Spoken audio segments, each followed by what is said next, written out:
Yo, bien ou bof? Pouah, on l'a fait. Bon, le moins qu'on puisse dire, c'est qu'on n'a pas été séduisant pendant ce match. Bon, alors, on a reçu le lièvre zigzag à la maison. Oui, je sais, calme-toi, jeune freluquet. Le match était dégueulasse, mais tout, qu'est-ce qui compte, c'est la victoire, non? Bon, alors, on gagne 1-0. Penalty, pas penalty, je m'en bats les nuts. Je m'en bats fort les nuts, même, parce que t'inquiète pas que l'arbitre, il nous l'a bien fait payer après. Hein. Il y a eu vers dans les 972 fautes, et l'arbitre, il en a quand même sifflé environ 0. Arbitre enfoiré, d'arbitre, espèce d'enfoiré, bitch.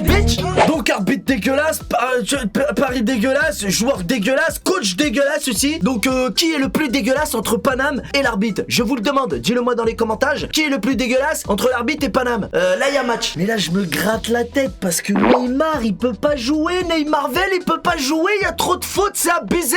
Mais comment se ferait-ce? Bon, laisse tomber les fautes. Mais le match était horrible, dégueulasse, cacaboudin. Comment se ferait-ce que je suis encore plus en sueur que les joueurs alors que je suis devant ma télé? Poto, j'étais encore plus en sueur que les joueurs de la première à la dernière minute, or que j'étais devant ma téloche. Et Neymarvel qui n'en finit plus de dribbler, ça aussi ça commence à me saouler de ouf, il en a rien à te foutre de perdre des ballons, mais quand même le nombre de fautes aussi, ça personne n'en parle, les fautes c'était... Oh là là là. Oh. Ce match me fait l'effet d'un paix qui pue. Mais comment ne pas perdre patience avec des joueurs en face qui te fauchent à chaque fois que tu touches le ballon? Et Mbappé tard, faux, nul, 0. Mbappé tard, t'es transparent, poteau, qu'est-ce qui t'arrive? La dernière fois que t'as marqué en Ligue des Champions, j'étais en CM2.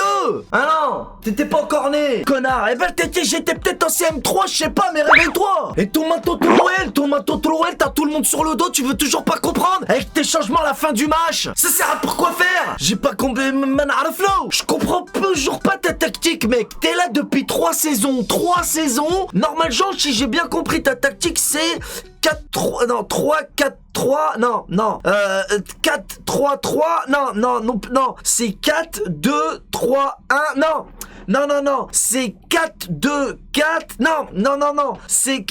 Va te faire foutre. Alors ok, c'est normal d'avoir plusieurs schémas, mais là, poto, là, c'est plus des schémas, là, t'as des croquis, des biscuits, des brouillons, vas-y, c'est bon. On joue à domicile, on serre les fesses comme jamais, c'est quoi tes plans de jeu, poto? Poto, on a mieux joué sans Neymarvel et Mbappé tard, c'est quand même un truc de ouf. Bon, on va parler des points positifs, parce que sinon, je vais péter les plombs. Bon, déjà, Verratti, il nous a fait du bien dès qu'il est très rang, ça, c'est clair et net. Bien évidemment, inutile de préciser qu'il prend son carton au passage, dès qu'il rentre, hein, ça, c'est une obligation. C'est un rituel, quoi, tu vois. Évidemment, on n'a pas assez de blessés, on n'a pas assez d'absents, faut aussi qu'ils prennent à ton quart le Verratti. Bon, vas-y, c'est pas grave, on a l'habitude. Moïse Kean, toujours aussi percutant, donc le calcul est très simple. Moïse Kean et Verratti, faut les faire jouer tout le temps. Est-ce que tu comprends, espèce d'imbécile? On va parler des points positifs parce que sinon je vais dépressionner. Oui, dépressionner, tout à fait, c'est un mélange entre dépressif et impressionné. Dépressuriser, c'est pareil. Donc, Diallo, c'est pas mal, hein, il a beaucoup été critiqué, il a fait le boulot, ils ont tenu la baraque derrière. Ben Baker, super, Ben Baker, c'est facile de faire mieux que Kurzawa, ça je le savais déjà. Mais tu peux mieux faire et t'as même plutôt intérêt, connard. Bah oui, connard, parce que vous avez tous été des connards. Mais je suis content parce qu'on a gagné, on n'avait pas le droit de perdre. Même le match nul, on ne pouvait pas se le permettre. Alors je suis content, certes, mais je suis pas fier, you know. Danilo, hein, tu sauves les meubles, tout ça, c'est limite, mais la créativité, Danilo, c'est comment, hein?